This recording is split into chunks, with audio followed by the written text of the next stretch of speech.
You're sitting on the couch, scrolling through your phone, and your rabbit hops over. You barely look up. You feel a little nudge against your ankle. Soft, deliberate, almost shy. Then your rabbit lifts its chin and rubs it, slowly, against the corner of the coffee table leg. Then your shoe. Then the side of the couch. Then your ankle again. You smile for half a second. You think it's cute. You go back to your phone. You just missed it. You just missed the single most intimate thing your rabbit does all day.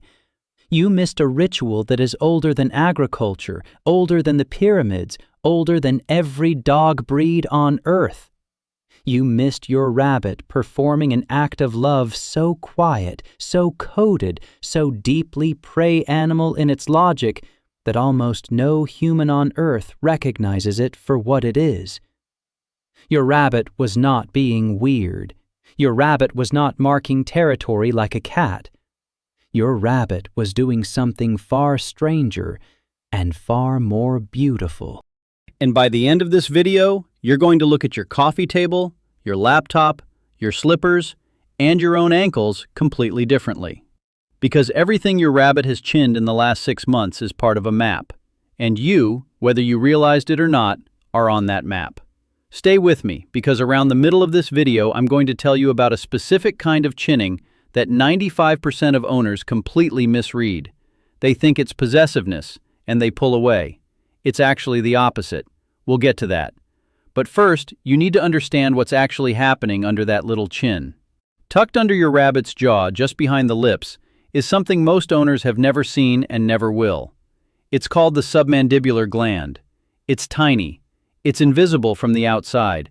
And it's one of the most sophisticated chemical signaling devices in the entire mammal kingdom. When your rabbit drags its chin across your shoe, it's not rubbing. It's writing.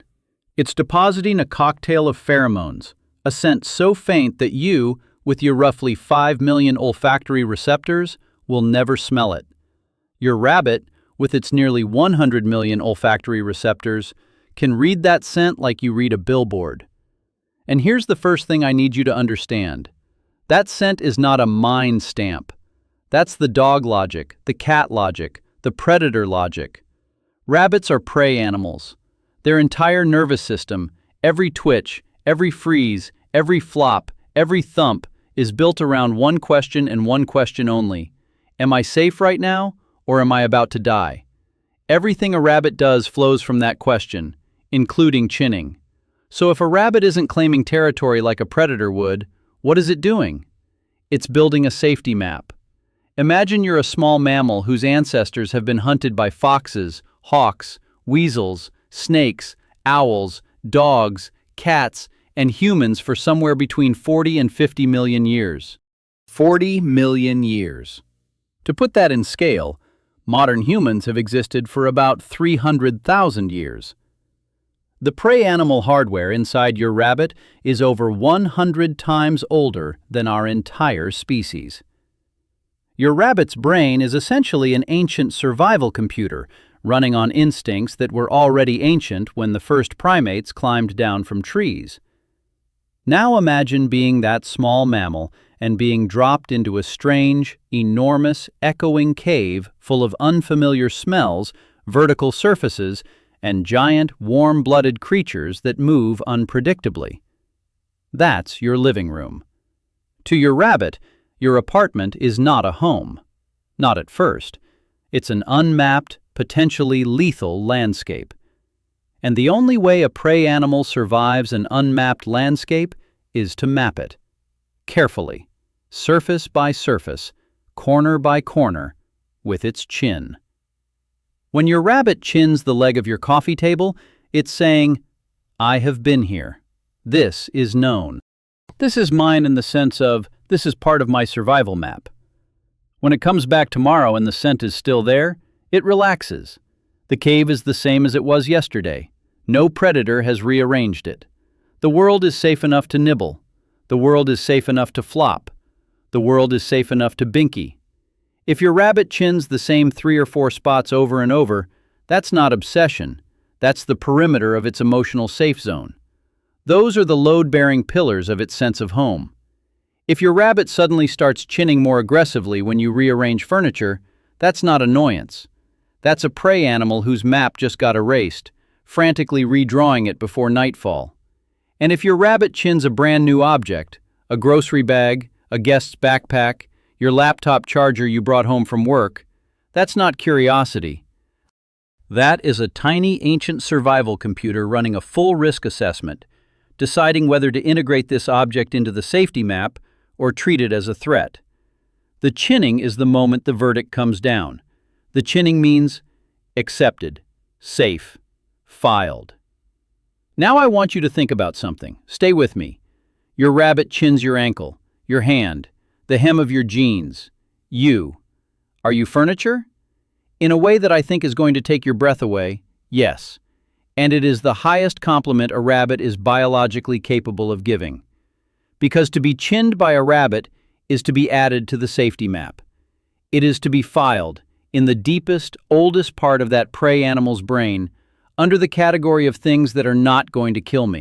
You, a creature that, to a rabbit's ancestral memory, has the silhouette of a predator, the binocular forward-facing eyes of a predator, the grasping hands of a predator, the upright posture of a predator. You have been examined, scented, processed, and categorized by an animal whose entire species survives by being suspicious of things exactly like you. And the verdict came back. Safe. That's what the chin on your ankle means. That's what the chin on your sleeping foot at 3 in the morning means. The rabbit you live with has, against 40 million years of inherited paranoia, decided that you are part of the Warren now. Let me tell you something that researchers at places like the University of Lincoln, which runs some of the best rabbit welfare research in the world, have been quietly documenting for years. Rabbits don't just have territory, they have relationships with territory. They have emotional geography. The same rabbit that will chin a chair leg with bored efficiency will chin a bonded partner, another rabbit it is paired with for life, with a slow, deliberate, almost tender motion. The chemistry is the same. The meaning is not.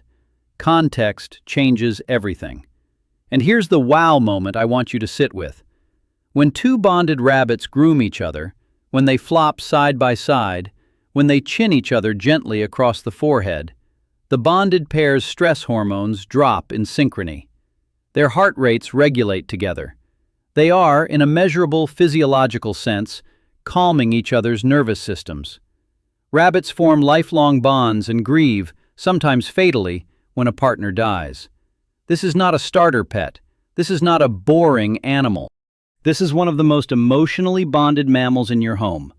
And the dominant cultural story we tell about rabbits, that they're cute, dumb, vaguely interchangeable hutch decorations, is one of the great, quiet cruelties of how we've understood animals. So when your rabbit chins you with that same slow, deliberate motion it uses on a bonded partner, pause and feel that for a second. You're not being marked, you're being included. Now here's the part most owners get wrong. The thing I told you we'd come back to. Sometimes a rabbit will chin something, your phone, your book, the corner of your laptop, right after you've touched it. Not the table, the thing in your hand. It will hop over, push past your fingers, and chin the object insistently. Many owners read this as jealousy, as possessiveness, as, my rabbit is being a brat about my phone. And so they shoo the rabbit away, they pick up the object, they move it out of reach. They roll their eyes, fondly, and post about their diva bunny on the internet. Here is what is actually happening. Your scent is on that object. Your rabbit's scent is not. To your rabbit's ancient survival computer, this is a category error. A safe thing, you, has been combined with an unmapped thing. The map is incomplete. The chinning is your rabbit overlaying its scent onto yours, merging the two signatures, completing the file. It's the chemical equivalent of saying, this belongs to my person, therefore it belongs to the Warren, therefore I have to mark it as part of us. It's not jealousy, it's the opposite. It's belonging. It's your rabbit, in the only language it has, telling you that the things you touch are extensions of you, and you are part of its family, so those things must be part of the family too. When you shoo it away from chinning your phone, you're interrupting one of the most affectionate gestures it knows how to make. I want you to think about how many times you've done that. I'm not telling you this to make you feel bad. I'm telling you because almost no one knows. Your rabbit has been forgiving you for it the entire time. Rabbits, like all prey animals, are exquisite forgivers. They have to be. A grudge in the wild is a luxury you don't survive. Let me give you a few quick checks. If your rabbit does these things, I want you to mentally raise your hand. If your rabbit chins your shoes the moment you walk in the door, before it even sniffs your hands, that's a rabbit reintegrating you into the safety map after you've been gone. You came back smelling like the outside world, like cars, like other people, like grass and rain and strangers.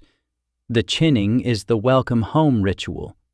Quietly, ritually, urgently. You're being put back together.